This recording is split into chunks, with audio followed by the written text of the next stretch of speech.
Bienvenue à tous sur ma chaîne Cinémagique, et pour commencer cette nouvelle année pleine de promesses, un petit classement des films de 2017 qui m'ont beaucoup plu. 10 films qui valent la peine d'être vus au moins une fois, qu'on apprécie ou non le genre. Alors en première position, ou en 10e plutôt, mais peu importe l'ordre en fait, il y a Nocturnal Animals de Tom Ford.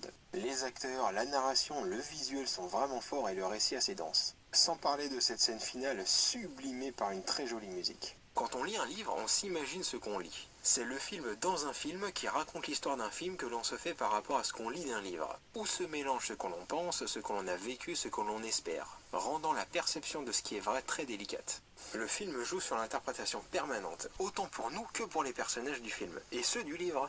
Je dirais que la force du film vient vraiment de la distinction entre les scènes vécues et les scènes romancées qui se juxtaposent constamment. Ensuite, on a Baby Drive d'Edgar Wright. Voilà ce qu'on peut appeler un film proche de la perfection. Les personnages sont incroyablement bien écrits et décrits, les scènes d'action dynamiques et réfléchies.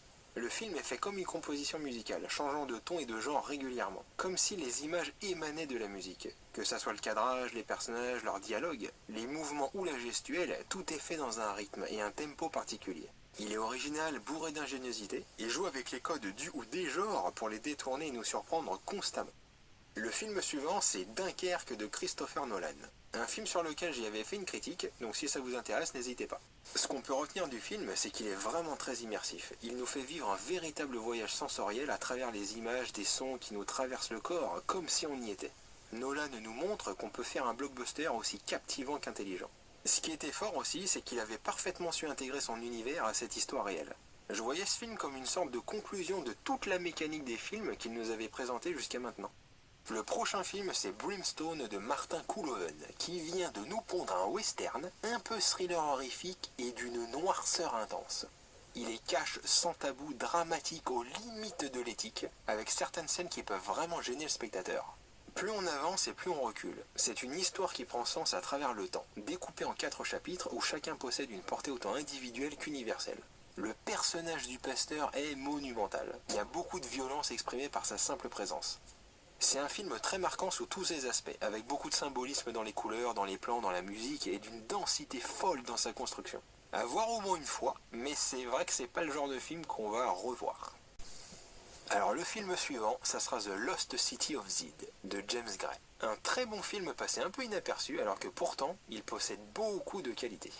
C'est la quête de toute une vie à la recherche d'une chose inexistante, d'un rêve insensé qui se confronte aux embûches de la jungle, aussi bien celle d'Amazonie que de la société. On joue constamment sur ces deux registres qui sont mis en parallèle tout le long du film. C'est la croyance et le besoin de preuve, un jeu sur les apparences sociales, les acquisitions matérielles, face aux interrogations plus intimes et spirituelles. L'homme s'est créé une réalité illusoire, et ce voyage, cette quête illusoire, devient la poursuite de la réalité, de la vérité. C'est chercher l'invisible, autant dans la jungle, la civilisation, qu'au sein de l'être humain. Alors je me souviens même des phrases du poème. Apprends-lui constamment à rêver, à chercher l'inconnu, à voir, car la beauté est en elle-même une récompense. Il faut vouloir saisir plus qu'on ne peut étreindre, sinon, à quoi le ciel servirait-il ? Le film est fait comme une fresque, c'est un film d'exploration sur l'ici et l'ailleurs, où la cité devient l'inaccessible en toute chose. On nous interroge sur son sens, cet ingrédient qui permettrait de s'accomplir. C'est l'obsession d'une idée folle dont la flamme ne s'éteindra jamais. Un personnage, autant qu'un film, qui laisse derrière lui les traces de son mystère. Le film suivant, ce sera Split de M. Night Shyamalan. J'ai adoré son film qui est vraiment passionnant. Et la prestation de McAvoy est grandiose, tout comme la thématique du film entre ambiance et ambivalence. C'est un huis clos et le décor et les situations sont purement introspectifs. C'est presque une torture mentale, un jeu du chat et de la souris où les personnages cherchent une issue dans ce dédale, à l'image des différentes personnalités qui cherchent à prendre la lumière. C'est en déconstruisant, divisant les différents aspects de soi-même qui permet finalement de régner, tel un puzzle que l'on reconstruirait pour atteindre un état transcendant. Tous les personnages peuvent eux-mêmes être différents aspects de l'identité du film. J'adore comment Shyamalan nous plonge dans un genre où nos émotions et sensations vont se plier aux règles et conditions de son ambiance. Et comment notre perception va alors être altérée lorsque le genre que l'on pensait voir va se renverser. Ce sont bien nos émotions et la perception que l'on en a qui projettent une réalité sur ce que l'on voit. Tous ces films expriment la force de l'esprit sur le corps, ainsi que sur toutes les souffrances d'une existence qui vont finalement prendre sens par le revirement du genre du film. Le retour de Shyamalan est vraiment plaisant à voir. Il a énormément galéré pour parvenir jusqu'à là. À l'image de son personnage principal, il s'est dissipé, éparpillé, et depuis The Visit, il parvient à renouer, retrouver son cinéma, son identité, sa lumière. Toutes ces années passées ne l'ont finalement pas détruit, mais rendu plus fort. Peut-être jusqu'à devenir incassable. Ensuite, nous avons un sacré film, Mother, de Darren Aronofsky. Quelle force dans ce film, c'est sans équivoque et inclassable. C'est presque un huis clos dans un huis clos. La caméra elle-même nous enferme constamment dans une vision très restreinte. D'une certaine manière, le film ne propose pas différentes interprétations, mais tente de montrer qu'elles sont toutes issues d'une seule et même origine. En fait, toutes les explications de tout le monde disent exactement la même chose, mais de façon différente, propre au langage, aux connaissances, à la culture ou par rapport au vécu de la personne. Ce n'est pas différentes interprétations, mais la même histoire exposée sous un aspect ou une forme différente. C'est comme si tout le monde disait la même chose, mais ne se comprenait pas. À partir d'une origine très simple, contenant toute l'éclosion de l'humanité, un schéma va se dessiner, s'émanciper et se disperser à travers les âges. De tous les aspects, de toutes les formes et de toutes les possibilités, jusqu'à ce que tout soit oublié, déconnecté des fondations de l'existence. Et c'est là que tout devient alors si compliqué. Il y a une notion de spirale, de répétition absolument fascinante dans ce film. On interroge l'être humain dans ce qu'il a de plus mauvais, et l'on cherche encore l'espoir parmi tous ces maux. Ce film prend aux tripes et le spectateur n'a pas d'échappatoire. Il ne peut pas ignorer ou détourner les yeux à cette destruction inéluctable.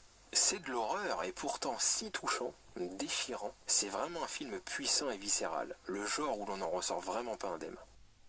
Alors après ce moment très joyeux, nous avons quelques minutes après minuit. Voilà l'un des films du début d'année passé un peu inaperçu également, malheureusement, mais qui transporte par sa poésie, son symbolisme, sa subtilité, sa sensibilité, ainsi que sa mise en scène. C'est un film incroyable dans sa maîtrise technique ainsi que de toutes les thématiques abordées. Tout est parfaitement agencé et structuré, pouvant presque être perçu comme une synthèse en psychologie. Le film conte une histoire qui elle-même en compte une autre, qui elle-même en compte d'autres. Ce sont différentes couches de lecture qui sont exposées par les résonances constantes entre les différents personnages, les différentes images qui défilent comme des pages qui se tournent, comme le temps qui en découle. Le film s'empile comme les épaisseurs de l'écorce d'un arbre, tout est une succession d'époques, d'étapes, d'apprentissages, de croissance, où toutes ces transitions coexistent et s'harmonisent avec les différents aspects du film. C'est l'équilibre entre la nature et la culture, comment les individus y sont connectés, reliés par une force invisible, manifestée par les liens affectifs. L'imagination et la réalité s'entremêlent dans une même logique où l'un est la projection de l'autre, son extension. L'on joue sur la notion de fiction pour accepter, intégrer et traduire les éléments d'une réalité émotionnelle remplie de frustration et d'incompréhension. C'est une véritable allégorie dans son sens le plus évident, qui nous dit quelque part que l'on ne peut accéder à la vérité qu'à travers la métaphore. C'est un véritable film poignant et touchant, où les rêves, les mythes contiennent en eux les vérités de l'âme.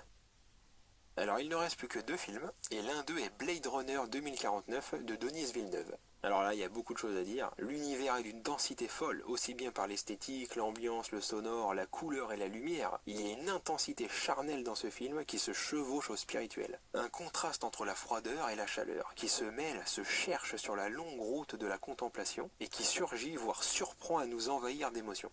L'émotion ne passe pas seulement par des séquences dites d'émotion. C'est un voyage lent et savoureux, où les choses filtrent à travers le registre des mécaniques. C'est le rythme qui participe à cette immersion des sens. Le film est une interrogation sur ce qui est véritable, séparant le corps de l'esprit de ce qui est visible et perceptible.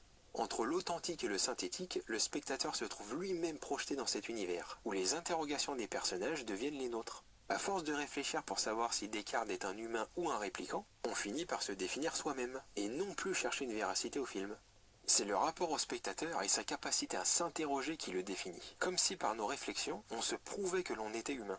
C'est cette conscience que Villeneuve cherche à nous transmettre, et qui est fascinante. D'où viennent nos propres interrogations, nos propres mécanismes de pensée, comment l'on forge l'esprit d'un individu, jusqu'à quel point le libre arbitre s'exprime, jusqu'où l'homme peut configurer la notion de « je pense donc je suis » de Descartes. Comme le dit Wallace dans le film, est-ce l'amour ou une précision mathématique? Et pour finir, sans équivoque, La La Land de Damien Chazelle.